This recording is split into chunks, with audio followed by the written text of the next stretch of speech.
qui on refuse d'ailleurs les associations. Au bout d'un moment, on s'y habitue. Et à côté de ça, on a des ministres qui... on en a un, c'est génial, qui va arriver à la Cour constitutionnelle. Enfin, je sais pas si... Et le gars a été inéligible. Conseil constitutionnel. Ce gars a été pénalement responsable, enfin puni par la loi d'avoir détourné des fonds publics. Il a eu 1 an d'inéligibilité et ce gars se retrouve là où siègent ceux qui sont censés vérifier que la justice se fasse correctement. Non, c'est simplement qu'on voit à quel point la politique est verrouillée. On voit à quel point on fait ce qu'on veut quand on a des copains bien placés, qu'on sort de l'ENA. Voilà. Et aujourd'hui, les gens qui sont là, ils sortent pas de l'ENA, mais il y en a qui ont des diplômes, il y en a qui n'en ont pas, il y en a qui sont médecins, il y en a qui sont partenaires, il y en a qui sont c'est tout. Et on lâchera pas. Comment on peut dire à quelqu'un, quand on gagne 14 ou 20 000 ou 25 000 euros par mois sans rien payer, comment on peut dire à quelqu'un qui ne gagne pas sa vie, serre-toi la ceinture, il va falloir que tu serres la ceinture. Non, c'est pas possible. Moi, je suis désolé, dans mon pays, je suis français, on ne touche pas aux vieux, on ne touche pas aux gens, on ne laisse pas crever des gens dehors, on ne laisse pas des SDF dans la rue quand il y a des multinationales qui se gavent. D'abord, on s'attaque aux multinationales, ensuite, on voit ce qu'on peut faire. Si vraiment il faut serrer la ceinture parce qu'il n'y a pas assez d'argent, eh ben, on essaie de faire un effort collectif. Mais là, on n'a pas besoin d'en faire un. Il y a des multinationales, 57,4 millions de dividendes aux actionnaires. Ça suffit largement. Une dernière question, juste, il y a les élections européennes qui approchent, il y a certains gilets jaunes qui se disent gilets jaunes, qui proposent, qui pensent à se présenter. Vous en pensez quoi, vous, de tout ça? Je sais pas qui c'est qui est resté déjà là. Ah, Ingrid a arrêté, je crois, non? Aïk a arrêté, puis il a repris, il a arrêté. Ah, finalement, c'est des bons politiciens, ils commencent bien.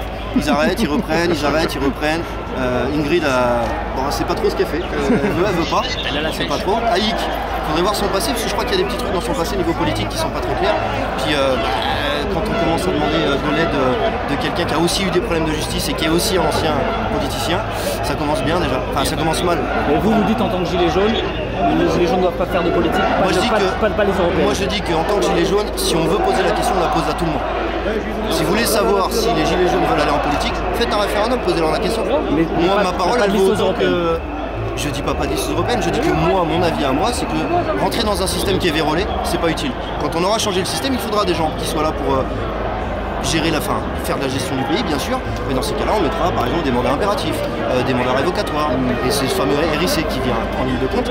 Pour le reste, aujourd'hui, le système est vérolé. Si vous me posez la question à moi, ma voix, elle n'a pas plus de valeur que la sienne, que la sienne, que la sienne. Si vous voulez savoir si on doit aller en politique ou pas, c'est pas à moi de répondre. C'est à tout le monde de répondre. Merci. Comment on s'en sort pour tout le monde en fait? Comment on s'en sort pour tout le monde? Poser ça à la question des gens qui sont payés pour avoir la réponse. Parce que moi, je suis pas payé pour être politicien et trouver une réponse politique à ce qui se passe. Oui, mais là par exemple, c'est vraiment un samedi où il y a plein de monde, quoi. Et il va peut-être y en avoir d'autres. Il y a plein de monde comme ça depuis 14 ans. Non, alors il y a eu des manifestations, il y en a eu moins, mais là, il y en a beaucoup. Énormément. Exactement. Et peut-être samedi encore prochain.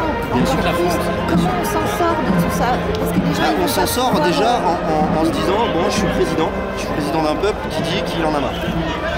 Même si c'est qu'une portion du peuple, soit on est président de tout le peuple, soit on est président de ceux qui l'arrangent, c'est-à-dire de ceux qui financent une campagne. Là, normalement, il est censé être président de tout le peuple. Et il a une grosse portion du peuple, puisque même si tout le monde n'est pas dans la rue, il y a au moins 70% des gens qui sont pour ce mouvement. Il aurait rêvé de faire ça aux européennes, même à son élection présidentielle, mais c'est pas possible. Et donc aujourd'hui, quand on est président d'un peuple entier, on l'écoute. On ne fait pas semblant de ne pas l'écouter, on ne fait pas semblant de voir qu'il n'y a pas de blessés, qu'il n'y a pas de mains arrachées, qu'il n'y a pas de personnes éloignées.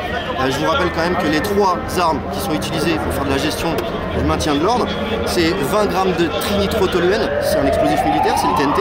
Ensuite du gaz CS qui est interdit depuis la guerre d'Algérie, qui est un gaz militaire et qui métabolisé dans le corps humain produit du cyanure, donc c'est mortel.